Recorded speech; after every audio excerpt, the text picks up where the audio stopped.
Shalom Bapak Ibu Saudara yang dikasihi Tuhan.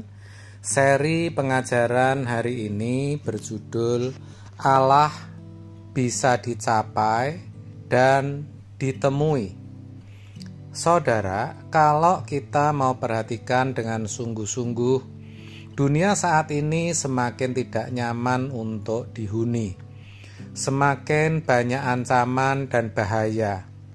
Pandemi COVID yang masih belum selesai betul, ditambah adanya varian baru di Singapura, dan bahkan di Tengarai sudah masuk ke Indonesia. Ditemukannya kandungan obat yang bisa merusak organ tubuh dan telah menelan korban banyak jiwa.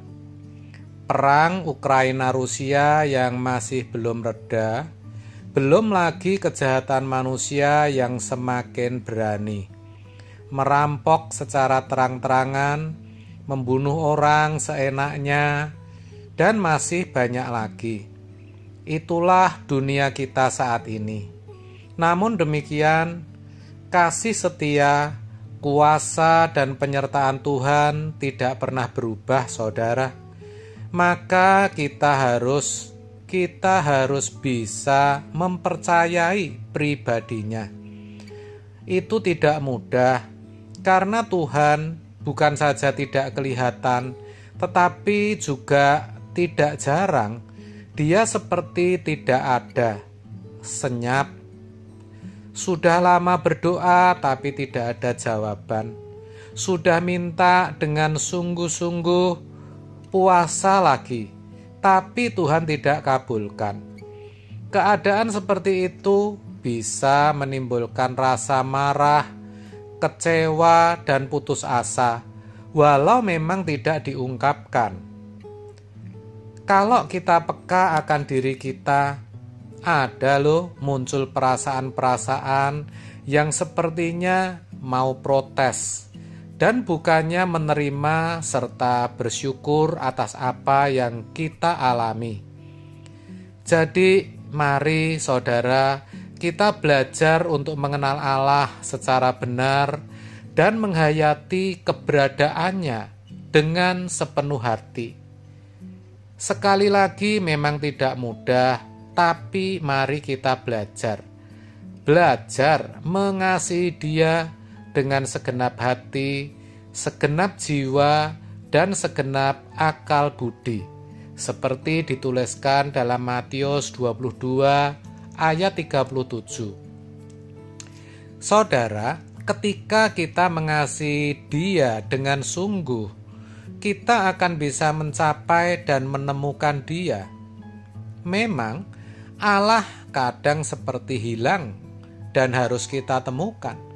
Tetapi sebenarnya tidak begitu. Allah itu maha hadir. Dia ada di antara kita. Dialah yang mengatur dan mengontrol jagat raya ini dan tidak pernah meninggalkan perbuatan tangannya. Mazmur 138 ayat 8. Jadi saudara, Tuhan itu nyata ada. Kita sajalah yang tidak mampu menyentuh Allah, bukan karena Tuhan tidak bisa atau tidak mau disentuh, tetapi keberadaan kitalah yang membuat kita tidak bisa dan tidak mampu menyentuh Allah. Ibarat ada orang yang tidak bisa menggapai atau meraih ketinggian tertentu, tetapi ada orang yang bisa. Demikian juga Allah. Dia ada di ketinggian tertentu, di kawasan tertentu, di mana hanya orang-orang tertentu yang bisa meraih dan bersentuhan dengan Dia. Tidak semua orang bisa, harus kita akui. Namun, bukan berarti Allah mempredestinasikan atau menentukan siapa yang bisa meraih dan mencapai Allah dan siapa yang tidak bisa bersentuhan dengan Dia. Semua orang tanpa kecuali diberikan kesempatan yang sama untuk meraih Allah. Karena memang Allah berkenan untuk dicapai dan ditemui.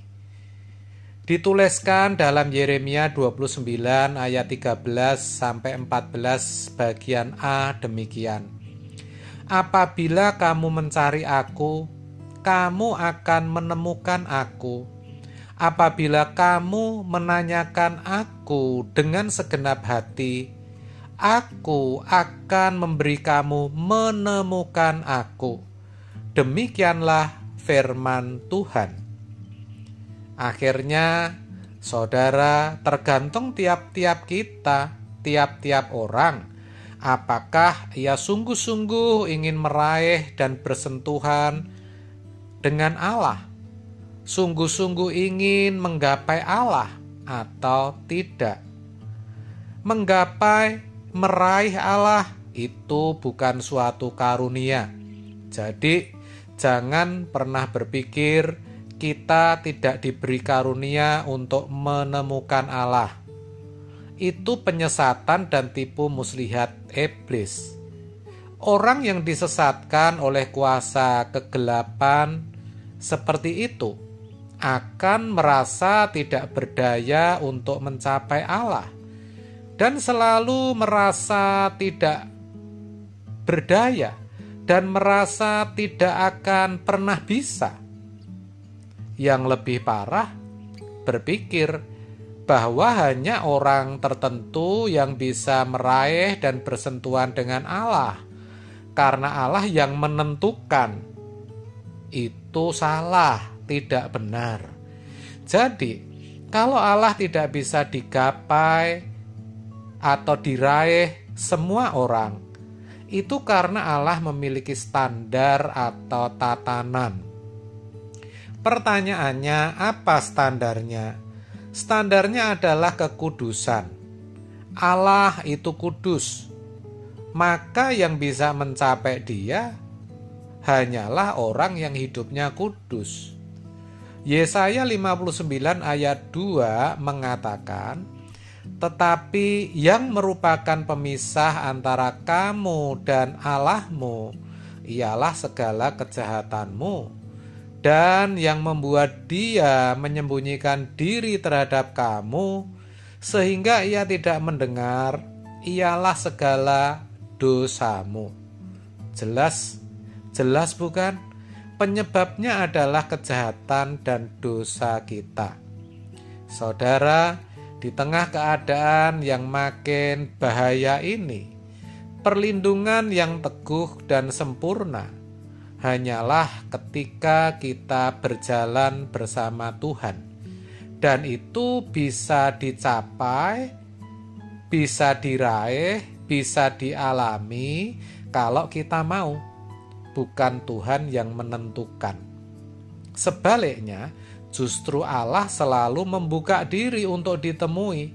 Firman-Nya berkata dalam Yesaya 45 ayat 19 begini, "Tidak pernah aku berkata dengan sembunyi atau di tempat bumi yang gelap.